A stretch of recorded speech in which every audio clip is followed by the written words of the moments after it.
السلام علیکم ورحمۃ اللہ وبرکاتہ۔ فجر کی نماز ادا کرنے کے 6 بڑے فائدے کون سے ہیں؟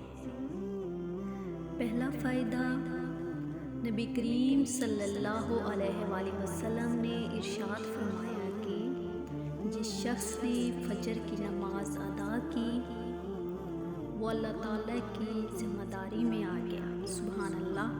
اب یہ سوچیں کہ جو شخص اللہ تعالیٰ کی ذمہ داری میں آ گیا اس سے بھلا کون نقصان پہنچا سکتا ہے؟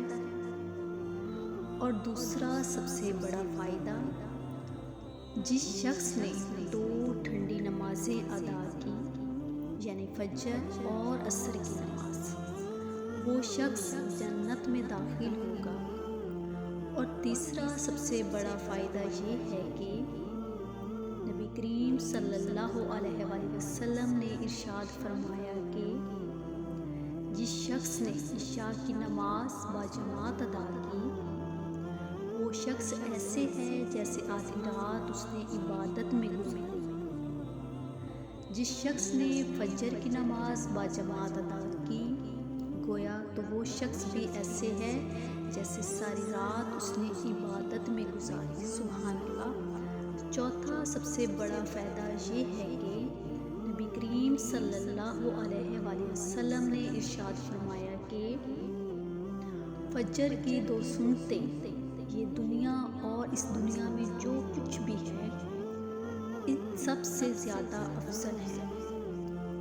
اور سب سے بڑی فضیلت یہ ہے کہ نبی پاک صلی اللہ علیہ وآلہ وسلم نے دعا کی، اے اللہ صبح کے وقت میری امت کے لیے برکت عطا فرما۔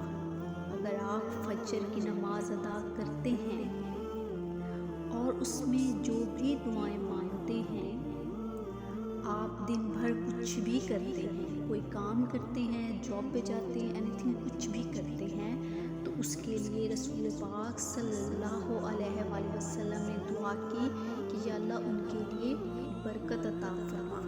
سبحان اللہ۔ فجر کی نماز وہ واحد نماز ہے جو آپ اللہ تعالیٰ کے ڈر سے نہیں بلکہ اللہ تعالیٰ کی محبت میں پڑھتے ہیں۔ میرا صبح کا اٹھنا، میری نیند کو خدا حافظ کہنا میرے اللہ کو پسند آئے گا، ہماری یہ سوچ ہونی چاہیے۔ اللہ تعالیٰ یہ دیکھ کر خوش ہوتے ہیں کہ بندہ اس کے لیے سب کچھ ترک کر سکتا ہے۔ وہ نماز اللہ کے ہاں خاص طور پر مقبول ہے جو آپ اس کی محبت میں ادا کرتے ہیں۔ اللہ تعالیٰ سے دعا ہے کہ اللہ تعالیٰ مجھے ہم سب کو 5 وقت کا نمازی بنا دے۔ آمین ثم آمین۔